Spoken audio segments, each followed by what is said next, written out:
Praise the Lord. आप सभी को प्रभु यीशु मसीह के नाम में जय मसीह की। और आज इस बाइबल क्लास में प्रभु के चरणों में सुबह के वक्त में आने के लिए परमेश्वर हमारे जीवन में सहायता किया वो महान परमेश्वर को मैं हृदय की गहराई से मैं धन्यवाद देता हूँ कि प्रभु सचमुच महान है। और आज का दिन में हमें बाइबल क्लास में बैठने के लिए परमेश्वर सहायता किए। इसके लिए मैं परमेश्वर पिता को हृदय की गहराई से धन्यवाद देता हूँ। प्रभु हमारे जीवन में अनुग्रह और आशीष को प्रदान करने पाए। एक कोरस गाना चाहूंगा। आप पवित्र प्रेज लॉर्ड। आइए हम आगे के बाइबल क्लास में आगे बढ़े, परमेश्वर हमारे जीवन में सहायता प्रदान करने पाए। कल के दिन हम लोग तीसरे अध्याय में देख रहे थे, तीसरे अध्याय का पहला वचन में कि दुल्हन अपने दुल्हा को उस पलंग पर पाना चाहती है, लेकिन वो खो देती है। और खोने के संदर्भ में हमने एक बात को देखा कि कभी कभी हम भी प्रभु की उपस्थिति को खो देते। प्रभु को खोना परमेश्वर की उपस्थिति को खोना को ही दर्शाता है। और मेरे प्रियो, यहाँ हम समझ सकते हैं कि दो लोगों का उदाहरण मैं आपके जीवन में दिया था, बाइबल से लेकर के, एक पुराने नियम से और एक नए नियम से। तो पुराने नियम से जो उदाहरण मैंने दिया था वो एक साउल था। साउल जिसने प्रभु की उपस्थिति को पाया और खो दिया, लेकिन दोबारा उसने पाने के लिए कोई भी प्रयास नहीं किया या कोशिश नहीं की। यह था पुराना नियम का एक उदाहरण। और दूसरा नए नियम का एक उदाहरण था यहूदा इस्करियोती। यीशु मसीह का वो चेला था, यीशु के साथ चल रहा था, यीशु की उपस्थिति में था, लेकिन एक वक्त ऐसा आया कि उसने यीशु के प्रति विश्वासघात करके उसने उसको खो दिया। और यीशु को खो दिया करके वो क्या कर दिया कि वो यीशु को 30 चांदी के सिक्कों के लिए पकड़वा दिया। और उस सिक्कों का इस्तेमाल भी अपने निजी बातों के लिए उसने नहीं कर पाया, और निजी के लिए वो नहीं कर पाया, और वो अपने आप को आत्महत्या कर लिया, फांसी लगा लिया। तो ये था एक नए नियम का और पुराने नियम का एक उदाहरण, जिनके जीवन में परमेश्वर की उपस्थिति थी, लेकिन खोने के बाद उन्होंने वापस उसको नहीं पाना चाहा या फिर कोशिश नहीं की। फिर उसके आगे हम लोगों ने देखा था कि उसके आगे हम लोग यह देखा था और एक उदाहरण जो सिमसोन और पतरस के जीवन से था। यह भी एक उदाहरण जिन्होंने प्रभु की उपस्थिति को खोया परंतु दोबारा पाया, और प्रभु की उपस्थिति को खोया परंतु दोबारा पाया। जैसे कि सिमसोन ने पाप किया, उसने पाप करके वो पाप करने के बाद दोबारा फलिस्तियों के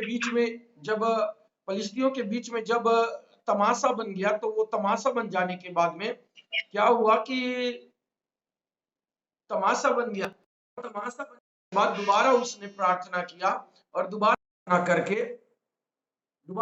करके उसने क्या कहना चाहिए कि प्रभु की उपस्थिति को दोबारा पाया, और इस रीति से वो आगे बढ़ गया। अब हम यहाँ पर देख सकते हैं कि ये एक पुराना नियम का उदाहरण था जिसने प्रभु की उपस्थिति को दोबारा पाया। और अब आगे यदि हम देख सकते हैं तो फिर पतरस जिसने यीशु मसीह को पकड़वा दिया, यीशु मसीह को पकड़वाने के बाद उसने दोबारा प्रभु की उपस्थिति को पाया। और हम ये बात को जान सकते हैं, समझ सकते हैं। ध्यान दीजिएगा कि ये एक उदाहरण हमारे सीखने के लिए या फिर हमें समझने के लिए हम लोग से देख रहे हैं। और हम इस बात को सकते हैं कि एक पुराने नियम का उदाहरण और एक नए नियम का उदाहरण हम लोगों के बीच में सीखने के लिए है, ताकि हम क्या करें, उनमें से एक एक व्यक्ति को देखें। तो ये सारी बातें हमारे बीच में कल के दिन में हुआ था, लेकिन आज जो नए व्यक्तियों के जीवन में एक नया सोच, या नहीं तो फिर मैं ये बोलना चाहूंगा कि आत्मिक जीवन के अंदर में भी कुछ लोग प्रभु की उपस्थिति को खो देते हैं। ये जो 4 उदाहरण थे, एक तो उदाहरण साउल का था और दूसरा यहूदा इस्करियोती था, जिन्होंने पुराने नियम और नए नियम से ताल्लुक रखते थे, जिन्होंने प्रभु की उपस्थिति को खो दिया। लेकिन जो खो करके दोबारा पाया, वो पुराने नियम का उदाहरण और नए नियम का उदाहरण मैंने सिमसोन को दिया और पतरस को दिया। लेकिन एक और उदाहरण एक मसीह जीवन के अंदर में, ये आगे उसकी क्लास से मैं उसको लेने जा रहा हूं। तो यहां पर एक प्रयास फिर से प्रभु की उपस्थिति को पाने को, एक प्रयास, इसके लिए आप मेरे साथ अगर निकाल लेंगे लूका 15, 17, 18 वचन, लूका 15 अध्याय 17 और 18 वचन में ऐसा लिखता है कि जब उड़ाऊ पुत्र के विषय में यहां पर बातें पाई जाती है, और ये उड़ाऊ पुत्र जिसने अपने पिता से अपना धन संपत्ति मांग करके दूर देश को चला गया, इसने भी एक समय में अपने पिता की उपस्थिति को खो दी। और उपस्थिति को खो देने के बाद में वो क्या किया कि उसने बहुत भूख से वो बहुत ज्यादा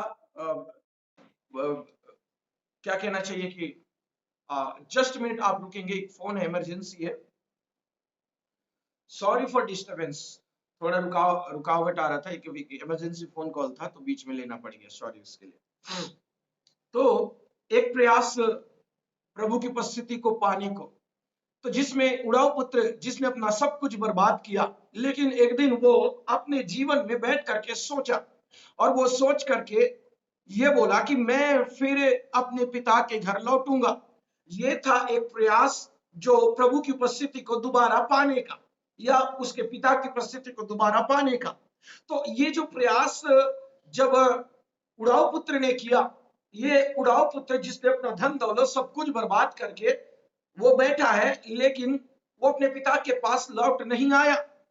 अब जब लौट नहीं आया तो फिर उस जगह पर हम देख सकते हैं इस बात को कि वो एक दिन इस बात को रियलाइज किया, और रियलाइज करने के बाद में उसको समझ में आया कि मैंने बहुत बड़ी गलती की है, और बहुत बड़ी गलती करके मैंने पिता के दिल को दुखाया है, और इसलिए अब मैं क्या करूंगा, अपने पिता के पास में लौट जाऊंगा। जिस दिन उसने ऐसा मन बनाया, वो पिता के पास में लौटा, पिता ने उसको ग्रहण किया। इसका मतलब यह है कि अगर वो प्रयास हम पिता की उपस्थिति को दोबारा पाने के लिए करते हैं, तो हमारा पिता हमें ग्रहण करता है, हमें स्वीकारता है, और ये बहुत जरूरी भी है। इसलिए मुझको और आपको अपनी जिंदगी में करना चाहिए, तो वो है प्रयास। हम कर नहीं पाते, इसलिए हमारे जीवन में प्रभु की उपस्थिति दोबारा नहीं आ पाती। इसलिए प्रभु की उपस्थिति में आप जरूर प्रयास करें कि उसकी उपस्थिति में अगर आप खो दिए हैं तो दोबारा पाने का, क्या जाने वो दया का धर्मी है, और दया का धनी होने के नाते वो आपके जीवन के अंदर में फिर से आपकी उपस्थिति को प्रदान करेंगे। अब आगे हम लोग जब जाते हैं तो तीसरे अध्याय का तीसरे वचन में, तो जैसे चौथे वचन में हम प्रवेश करते हैं, तो चौथे वचन में बाइबल कहती है कि ये जो दुल्हन है जो अपने बेड पर अपने दूल्हा को ढूंढ रही है, वो उसको खो दी। परंतु जब वो मार्ग में निकली, रोड में निकली, तो रोड में निकलने के बाद में उसको पहरुए मिले। ये पहरुओं से उसने पूछा, लेकिन उनके पास में कोई जवाब नहीं था। और ये पहरुए प्रभु के सेवक को भी या प्रभु के दासों को भी दर्शाता है। और इस रीति से वो आगे बढ़ गई, और जैसे ही आगे बढ़ गई तो फिर चौथा वचन में बताता है कि यीशु उसे वापस मिल गया। उसका प्रेमी जो था और उसका दूल्हा जो था वो उसको वापस मिल गया। तो इसीलिए मेरे प्रियो, मैं आपसे कहना चाहता हूं कि जिंदगी में प्रयास करना ना छोड़े, क्योंकि आपका प्रयास होगा तो परमेश्वर आपको वापस भी मिल जाएंगे। दोबारा परमेश्वर आपको मिलेगा, और दोबारा जब मिलेगा तो उस समय परमेश्वर अपनी महिमा आपके जीवन में प्रकट करेगा। और उसके बाद आपका जीवन यह होना चाहिए कि दोबारा जब आप परमेश्वर की उपस्थिति को पा लो, तो कभी एक बात का ध्यान दीजिएगा कि कभी उसको ना खो, जैसा सिमसोन ने किया। सिमसोन का फलिस्तियों के बीच में मरना कईयों के लिए गलत कहा जाता है, लेकिन मैं समझता हूं कि जब सिमसोन ने दोबारा परमेश्वर की उपस्थिति को पाया, तब उसने यह प्रार्थना भी किया कि हे प्रभु, इन फलिश्तियों को आज मैं खत्म कर रहा हूं, लेकिन इनके साथ मेरा प्राण भी ले ले। इसका मतलब शायद सिमसोन जानता था कि अगर वो वापस जीवित भी रहे या फिर उसके बाद वो जीवित भी रहेगा, तो शायद वो पुराने जीवन में जा सकता है, जैसा उसका पुराना जीवन था। उस नाजीरपन की अवस्था में अन्य जाति की स्त्रियों से उसने प्रेम किया, और नहीं तो परमेश्वर का नाजीर होते हुए भी वह गलत कामों में आगे बढ़ता रहा।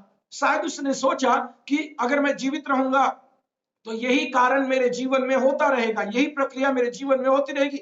इसलिए उसने ये बोल दिया कि मैं इसी प्रभु की उपस्थिति में ही मरना चाहता हूं, और इस तरह से उसने अपना प्राण गंवा दिया। इसका मतलब यह है कि जैसे प्रेरित पौलुस कहता है कि मेरे लिए जीवित रहना मसीह है और मर जाना लाभ है, हम मसीह में जिए और मसीह में ही मरे, ये हमारे जीवन का सोच होना चाहिए उस सिमसोन के अंदर में आत्मिक बातों के जरिए। ओके, अब ध्यान दीजिए, अगर ये कोशिश करते हैं तो प्रभु हमें मिलता है। चौथे अध्याय, आज हम श्रेष्ठ गीत की किताब चौथे अध्याय में हम देखेंगे। तो चौथे अध्याय का आपको मैं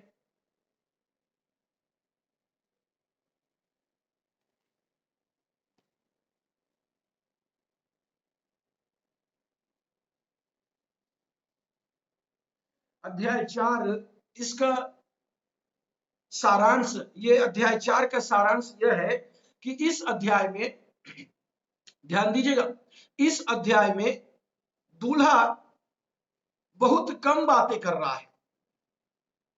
8 अध्याय इस श्रेष्ठ गीत की किताब में पाए जाते हैं, और इस श्रेष्ठ गीत की किताब में 8वां अध्याय पाया जाता है। लेकिन पहले 7 अध्यायों में या बाकी अध्यायों में हम ये बोल सकते हैं कि दूल्हा दुल्हन से बहुत बातें कर रहा है, लेकिन इस पर्टिकुलर अध्याय में दूल्हा दुल्हन से बहुत कम बातें कर रहा है और दुल्हन की बातों को ज्यादा सुन रहा है। ये चीजें हमें बाइबल पवित्र शास्त्र के अंदर में भी देख सकते हैं। यदि आप देखें तो यहां पर आपको समझ में आएगा कि जब हम प्रभु यीशु मसीह में दुल्हन बन जाते हैं, प्रभु यीशु की कलीसिया में जुड़ करके हम उसके दुल्हन बन जाते हैं, तो फिर प्रभु हमसे ज्यादा सुनने के लिए बैठता है। देखिए, एक वक्त था जिस दिन हमने प्रभु से सुना, और अब परमेश्वर हमारी भी सुनता है। ज्यादा सुनने के लिए वो हमारे कान धरता है। ज्यादा सुनना कहने का मतलब यह है कि ये हमारे जीवन की प्रार्थना को दिखाता है। प्रार्थना जिसको हम प्रभु से रोजाना करते रहते हैं या उसकी उपस्थिति में दोबारा आते, उसके बारे में बराबर सोचते रहते हैं, ये अध्याय उस बात को प्रकट करता है। इसके 8वें वचन को मैं आपके बीच में रखना चाहता हूं, जो कहता है, हे मेरी दुल्हन, तू मेरे संग लबानोन से चली आ, तू अमाना की चोटी पर से, सनीर और हेमोन की चोटी पर से, सियों की गुफाओं से, चित्तों के पहाड़ों पर से दृष्टि कर। देखिए, यहां पर एक शब्द आया, वो है अमाना की चोटी। ध्यान दीजिएगा, अमाना ये एक ऐसा जगह है जिसको आत्मिक दृष्टि के अनुसार अगर हम देखें तो ये स्वर्गीय स्थान को भी दिखाता है। और वहां पर उस स्वर्गीय स्थान में, जैसे इस वचन में लिखता है कि वहां पर सिंह की गुफाएं भी है, जो शैतान के गढ़ को भी दिखाती है। सिंह की गुफाएं जो शैतान के गढ़ को भी दिखाती है। जैसे इफिसी 6:12 में हम पढ़ते हैं कि हमारा यह मलयुद्ध लहू और मांस से नहीं, प्रधानों, अधिकारों और उन संसार के हाकिमों से है जो आकाश में है।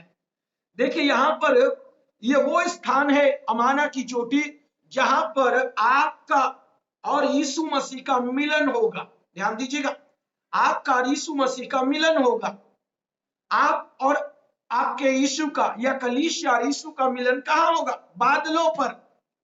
ध्यान दीजिएगा, यीशु मसीह जब बादलों पर आएगा तो उस समय कलीसिया इस पृथ्वी से उठ करके बादलों पर मिलेगी, जिसका वर्णन प्रकाशित वाक्य 19वें अध्याय में किया गया है। यदि आप प्रकाशित वाक्य 19 अध्याय को करो तो वहां एक मिलन पाया जाता है, एक मिलन। ध्यान दीजिएगा, मिलन, वो मिलन यीशु मसीह का कलीसिया के साथ में हो रहा है, या एक प्रेमिका के साथ में हो रहा है, एक दूल्हा का एक दुल्हन के साथ में हो रहा है। और वो कब, ध्यान दीजिएगा, ये अमाना की चोटी उसी जगह को दिखाती है जहां पर बादलों पर प्रभु यीशु मसीह आपको मिलने के लिए आएगा, और ये आपके मिलन का दिन होगा। लेकिन ध्यान दीजिएगा,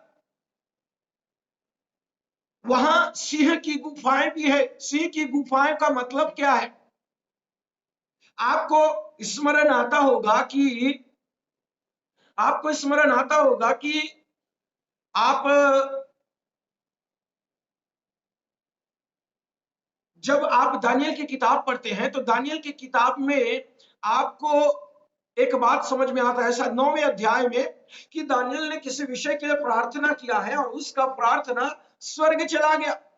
लेकिन वहां से जब उत्तर आ रहा है तो पहला ही दिन उसका उत्तर आ चुका था, लेकिन उसके उत्तर को दानियल तक पहुंचने में रुकावट का कारण बनने के लिए वहां कुछ शैतानी ताकतें काम कर रही थी। ध्यान दीजिएगा, यही है वो सिंह की गुफाएं, या यही बात से ताल्लुक रखती है वो सिंह की गुफाएं।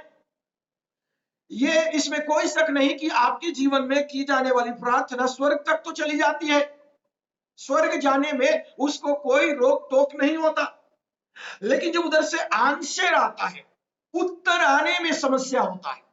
मेरे पे क्वेश्चन चला जाए कोई इवन बात नहीं, लेकिन उधर से आंसर जब आता है तो फिर उस जगह पर हम इस बात को देख सकते हैं कि आंसर आने में रुकावटें आती है। जैसे दानियल के आंसर में आया, दानियल को आंसर मिलने का था, लेकिन वहां पर पहला ही दिन दानियल को आंसर मिल जाना था उसका प्रार्थना का। लेकिन वो जो सिंह की गुफाएं अर्थात शैतान की जो ताकत, जैसे इफिसी 6:12 में कहा गया है कि ये जो हाकिम और संसार के अधिकारी हैं और हाकिम लोग हैं, ये उस अमाना की चोटी पर, उस पहाड़ पर अपना आशियाना बनाकर रखे, अपनी गुफाएं, छोटी छोटी गुफाओं में वो रह रहे हैं। और इनका प्रयास केवल इतना होता है कि वे धर्मी लोगों की प्रार्थनाओं को, या नहीं तो फिर धर्मियों की, क्या कहना चाहिए, कि उन निवेदन को ले जाकर परमेश्वर तक पहुंचे, उसको रोकना, या प्रभु से प्राप्त उत्तर जब इनको मिले तो उसके मिलने वाले उत्तर में अड़चन दे डालना, ये उन सिंह के या उन शैतानों का कार्य है। देखिए, हम इस बात को परमेश्वर के वचन से समझ सकते हैं, इसलिए ध्यान दीजिएगा, आपको अमाना की चोटी पर पाए जाने वाले या उस पहाड़ पर पाए जाने वाले उस सिंह या उनकी गुफाओं के अंदर में बसने वाले वो जो शैतानिक सिंह है, जैसे पहला पत्रस 5:8 में लिखता है कि सचेत और जागते रहो कि तुम्हारा विरोधी शैतान वो एक गर्जने वाले सिंह की नाई है, वो इस खोज में रहता है कि वो किसको फाड़ खाए। तो इसका मतलब यह है कि वो गरजने वाला एक सिंह की नाई है, वो उस जगह पर बैठा है और आपकी प्रार्थना तक वहां तक जाए इसमें रुकावट लाएगा, और वहां से भी आने वाली उत्तरों में जो आप तक पहुंचना है उसमें भी वो रुकावट लाएगा। ये आपका और आपके परमेश्वर का मिलन का स्थान है, लेकिन ये मिलन का स्थान जिसमें ये सारी बातें पाई जाती है, और इन सारी बातों का, इन सारे अदृश्य या अशुद्ध आत्माओं का या उनके दैवीय शक्ति यह है कि वो आपके जीवन में रुकावट डाले उस मिलन होने में। ध्यान दीजिएगा, अगर आपके जीवन में कोई त्रुटि है तो आपका मिलन परमेश्वर से नहीं होगा, सीधी और साफ बात। इन शॉर्ट में यही बोलूंगा डायरेक्टली। क्यों? क्योंकि आप यहूदा की किताब में भी देखिए, मूसा के लोत के विषय में स्वर्गदूत और शैतान आपस में बात कर रहे हैं, और वहां पर जब स्वर्गदूत उसकी लोत को स्वर्ग ले जा रहे हैं तो फिर उस जगह पर शैतान उनको रोक रहा है। इसका मतलब यह है कि धर्मियों का मिलन परमेश्वर से होने के लिए शैतान रुकावट डालेगा। अगर वो मूसा के डेड बॉडी के लिए रुकावट डाल सकता है तो आप तो जीवित हैं। जरा सोचिए इस बात को, आप तो जीवित हैं, आपके अंदर सांसें चल रही है, प्रभु का दिया हुआ आत्मा आज भी है, जीवितों के बीच में जीवित आप देख रहे हो एक दूसरे को। तो अगर मूसा की मरी हुई सौ या उसके शरीर के ऊपर में अगर शैतान रुकावट ला सकता है, तो आप तो यथावत जीवित हैं आज भी। क्या आपके जीवन में त्रुटि को देख करके वो रुकावट को नहीं डालेगा? बेशक डालेगा।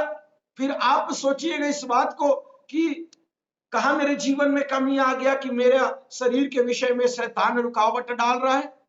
यस, ऑफ कोर्स, ये बात सही है और 100% मानने योग्य है कि आपके जीवन में शैतान ऐसा करेगा। इसीलिए आपका ये जो मिलन है, उस मिलन को ध्यान दीजिएगा। लेकिन मसीह जीवन में विश्वासी स्वर्गीय स्थानों में बैठते हैं। Praise the Lord. परमेश्वर का वचन कहता है कि मसीह लोग परमेश्वर के स्वर्गीय स्थानों में बैठते हैं। यदि आप उसी इफिसी की किताब उसके पहले अध्याय का 4वां वचन पढ़ेंगे, तो वहां पर आपको 7 बातें या 4 वचन से लेकर के 12 वचन तक, तो वहां पर आपको 7 बातें देखने को मिलेगी या कुछ बातें आपको देखने को मिलेगी। जैसे 4थे वचन में चुनाव के रूप में पाया जाता है। इफिसी उसका 4 उसके इफिसी उसका 1 उसका 4। मैं आपके बीच में जल्दी जल्दी पढ़ूंगा, आप बिल्कुल ध्यान दीजिए। जैसा उसने हमें जगत की उत्पत्ति से पहले ही चुन लिया है। देखिए, परमेश्वर आपको स्वर्गीय स्थानों में उस मिलन करने के बाद आपको बैठाने के लिए नंबर 1 वो आपको चुन लिया है। फिर उसके बाद उसके 5वें वचन में कहता है, और अपनी इच्छा के भले अभिप्राय के अनुसार हमें अपने लिए पहले से ठहराया कि यीशु मसीह के द्वारा हम उसके लेपालक पुत्र हो। नंबर 2, आप उसके लेपालक पुत्र हैं।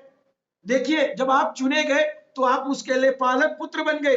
अब वचन नंबर 7, हमको उसमें उसके लहू के द्वारा छुटकारा अर्थात अपराधों की क्षमा उसके उस अनुग्रह के धन के अनुसार मिला है। यहां पर आपको छुटकारा और अपने पापों की क्षमा, ये आपको परमेश्वर के अनुग्रह के धन के अनुसार मिला, इस बात को प्रकट करता है। फिर आप उसके 10वें वचन में आइए, जहां पर परमेश्वर कहता है कि समयों के पूरे होने का ऐसा प्रबंध हो कि जो कुछ स्वर्ग में है और जो कुछ पृथ्वी पर है, सब कुछ वह मसीह में एकत्र किया। स्वर्ग और पृथ्वी की सारी बातों को उसने मसीह में एकत्र किया। अब 11वां वचन, उसी में जिसने हम भी उसी की मनसा से जो अपनी इच्छा के मत के अनुसार सब कुछ करता है, पहले से ठहराए जाकर मिरास बने। मिरास बने, 11वां वचन कहता है कि मिरास बने।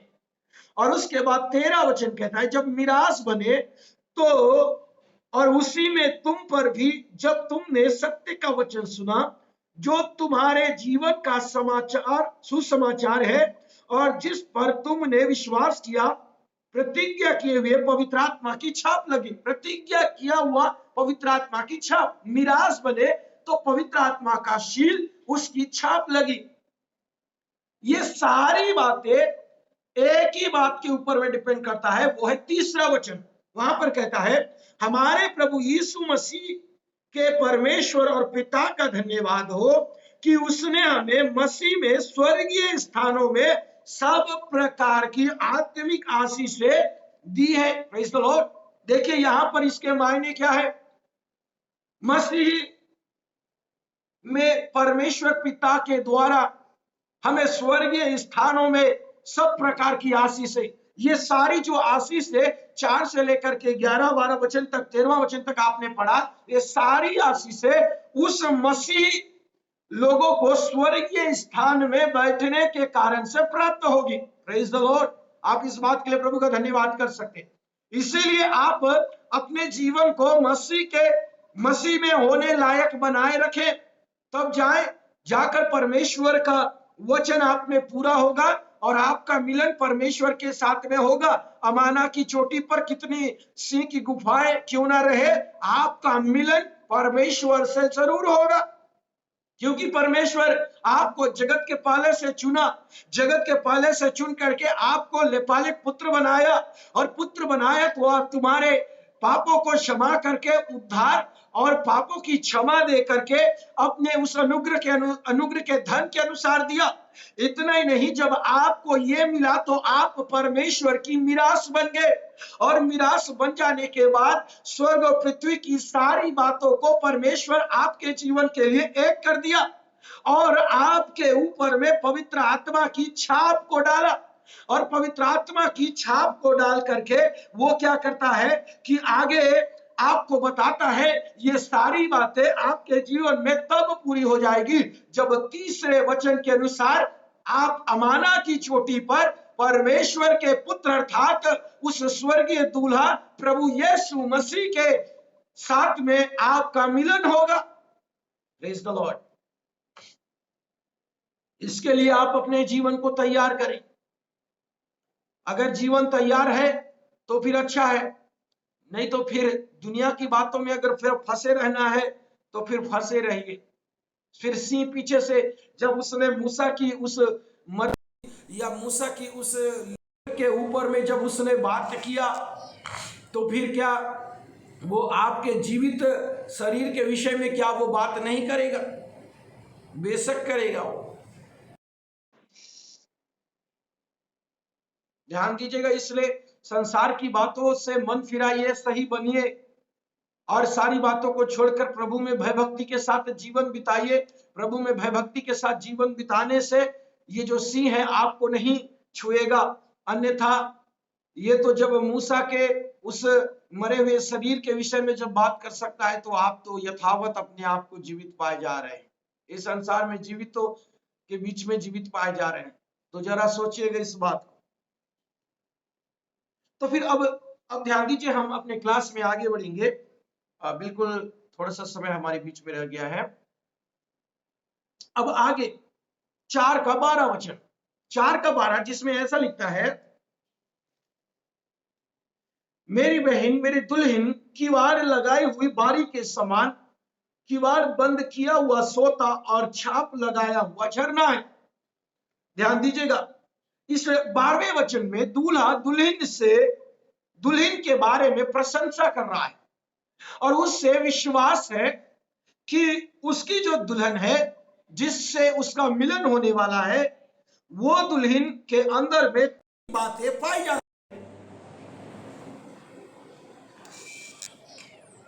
और ये 3 बातें यीशु मसीह दुल्हन के जीवन में देखना चाहता है।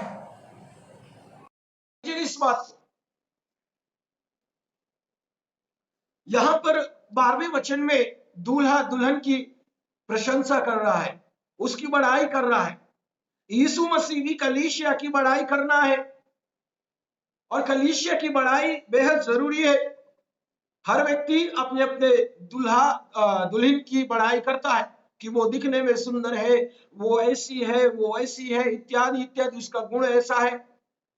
तो ध्यान दीजिएगा, यहां पर जो बातें हैं, ये जो दूल्हा है ये प्रभु यीशु मसीह है, और दूल्हा अपने दुल्हन के विषय में कुछ अच्छी बातें बोल रहा है। नंबर 1, वो एक किवाड़ लगाई हुई बारी है। किवाड़ लगाई हुई बारी का मतलब क्या है?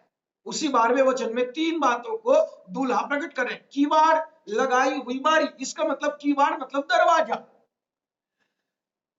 एक व्यक्ति अपने खेत में, अगर वो किसान है तो वो अपने खेत में वो क्या करता है, वो चारों ओर बाड़ा बांधता है, और चारों ओर बाड़ा बांधने का मतलब उसका केवल यही है कि वो किसी भी रीति में जंगली जानवर उसके खेती में घुस करके उसकी बारी को नष्ट ना करे, इसी बात को वो प्रकट करता है। जैसा कि हमने इसी के पिछले अध्याय में 3 का 15 वचन में देखा कि छोटी लोमड़ियों को पकड़ ले जो हमारी दाख की बारियों में, दाख के बारियों को, उसके फूल को नष्ट करती है। तो ये जो छोटी लोमड़ियां हैं, इनको बचाने के लिए उसने इनसे बचने के लिए उनसे अपने आप को क्या किया है, किवाड़ लगा दिया है। इसका मतलब वो एक दायरे के अंदर में है, वो एक सीमा के अंदर में है, और ये जो कैंपस है ये चारों ओर के लगा हुआ है, जिसमें से कोई भी जंगली जीव जंतु आ करके उसको अपना नहीं बना सकता। ध्यान दीजिएगा, यीशु मसीह आपका दूल्हा है और आपका नेता है, आपका स्वामी, आपका प्रभु है। वो आपको किवाड़ लगाई हुई बारी के रूप में देखना चाहता है। किवाड़ है लेकिन लगा नहीं है, ये बात नहीं है। किवाड़ लगाया हुआ, दरवाजा तो है लेकिन बंद नहीं है, ये क्या बात है। दरवाजा किवाड़ लगाया हुआ, वो इस बात को आत्मिक रीति में दिखाता है कि आपका जीवन की सारी बातें या आपके जीवन की सारी बातें यीशु मसीह के लिए ही समर्पित होना चाहिए। प्रभु यीशु मसीह के लिए ही समर्पित होना चाहिए, उसके लिए कोई दूसरा ऑप्शन नहीं है। तब जाकर के आप अपने आप को किवाड़ लगाई हुई बारी बोल सकते हैं। किवाड़ नहीं लगा है, मनमाना रोज कोई ना कोई आ रहा है, नए नए लोगों के दर्शन हो रहे हैं, नए नए चीजें सामने उभर करके आ रही है, तो इससे क्या होगा, आप इस पद्धति को या इस पदवी को नहीं पा सकते कि आपको यीशु मसीह किवाड़ लगाई हुई दुल्हन बोलेगा, ये गलत हो जाएगा। इसलिए आपके जीवन में सारी बातें यीशु मसीह के लिए समर्पित होनी चाहिए। संसार में इसमें कोई शक नहीं कि संसार के लोग वो क्या करते हैं कि एक व्यक्ति से अपनी बात रख करके दूसरे व्यक्ति से भी अपनी बात रखते हैं। ध्यान दीजिए, ये किवाड़ लगाना नहीं होता। किवाड़ लगाना इसका मीन्स समथिंग डिफरेंट, समथिंग अलग है, कुछ अलग है इसका। और किवाड़ लगाना वो केवल इसलिए है कि वह नहीं चाहती कि कोई उसके दायरे में आए और उसकी बारी में घुसे। उसकी बारी में या उसकी निजी दाक की बारी में घुसने वाला अगर कोई है, एंड दैट इज जीसस, वो एक प्रभु यीशु मसीह है और उसके अलावा कोई और नहीं है। इसलिए हमारा प्रयास, हमारी कोशिश यही होना चाहिए कि हमारी निज दाक की बारी में अगर कोई घुसने वाला हो तो वो है हमारा प्रभु यीशु मसीह। प्रभु यीशु मसीह ही हमारे उस बारी का स्वामी है, उस दाक की बारी का, निज दाक की बारी का अधिकारी या फिर स्वामी है। तो ये जो दुल्हन है, ये अपने आप को ऐसा बना कर रखी, तब जाकर के दूल्हा दुल्हन की प्रशंसा कर रहा है।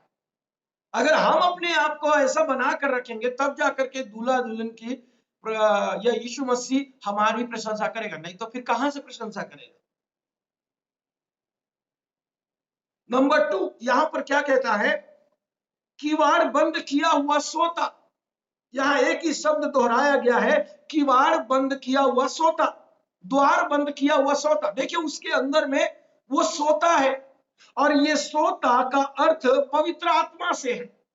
ध्यान दीजिएगा, बाइबल के अंदर में सोता पवित्र आत्मा के रूप में दर्शाया गया और किवाड़ यह बताता है कि आत्मा की भरपूरी केवल परमेश्वर की महिमा के लिए है। प्रेज़ लॉर्ड, परमेश्वर ने हमें इसलिए बनाया। नंबर 1, केवल परमेश्वर की महिमा, केवल और सिर्फ परमेश्वर की महिमा के लिए बनाया। इसका मतलब यह है कि जो सोता हमारे जीवन में है वो उमड़ रहा है, वो आत्मा की भरपूरी उस लेवल तक आएगा, तो उस लेवल में आने के बाद एक ही बात उसमें दिखेगा और वो ये है कि परमेश्वर की महिमा, परमेश्वर की महिमा।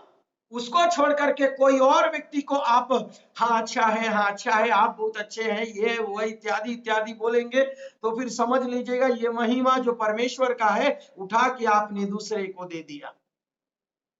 बहुत लोग ऐसे बोलते हैं, आप बहुत अच्छे हैं, आप बहुत अच्छे हैं, सुनने के लिए बहुत अच्छा लगता है। कोई हमारे बारे में बड़ाई करे तो क्यों अच्छा नहीं लगता है? बहुत अच्छा लगता है। आप बहुत अच्छे हैं, आप बहुत अच्छे हैं, नया नया सब अच्छा रहता है, बाद में बुराई का पता चल जाता है। मेरे प्रियो, हमें अपने जीवन में इस बात को जानना है कि ये जो सोता है, ये जो सोता केवल पवित्र आत्मा को दर्शाता है और इस सोता का भरपूरी के साथ में होना केवल एक, ये जो सोता है, ये सोता पवित्र आत्मा को दिखाता है और ये सोता पवित्र आत्मा को की भरपूरी में आने के बाद परमेश्वर की केवल महिमा करना है। इसी को हम किवाड़ बंद किया हुआ सोता बोलेंगे। यदि आप क्या बोलना चाहिए, नीति वचन में पढ़े तो वहां पर ऐसा है कि वचन में लिखता है कि तेरा सोता धन्य रहे, तेरा सोता धन्य रहे, ये नीति वचन में पाया जाता है। तेरी किवाड़ का तेरे सोते का पानी सड़कों पर न बहने पाए। क्यों यहाँ पर ये बात को उस नीति वचन का लिखने वाला बोला? क्योंकि हालात ऐसा हो सकती है, सड़कों में बहने का अनुभव आ सकता है, निकलने का अनुभव आ सकता है, दायरे से भटकने का या किवाड़ का अनुभव आ सकता है। ऐसे समय में हम क्या करेंगे?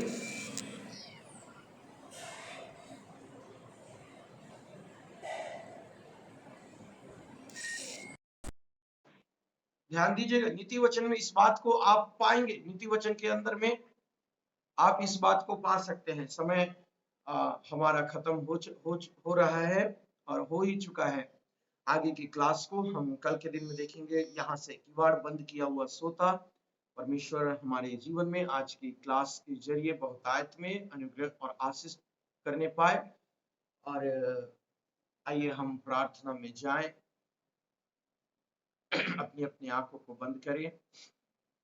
Praise the Lord, hallelujah. धन्यवाद पिताजी, धन्यवाद प्रभु, हालेलुया, धन्यवाद प्रभु। सर्वशक्तिमान, आज की क्लास में पिता आपने हमारे संग साथ रह करके प्रभु सहायता किया, इसके लिए हम आपका धन्यवाद करते हैं।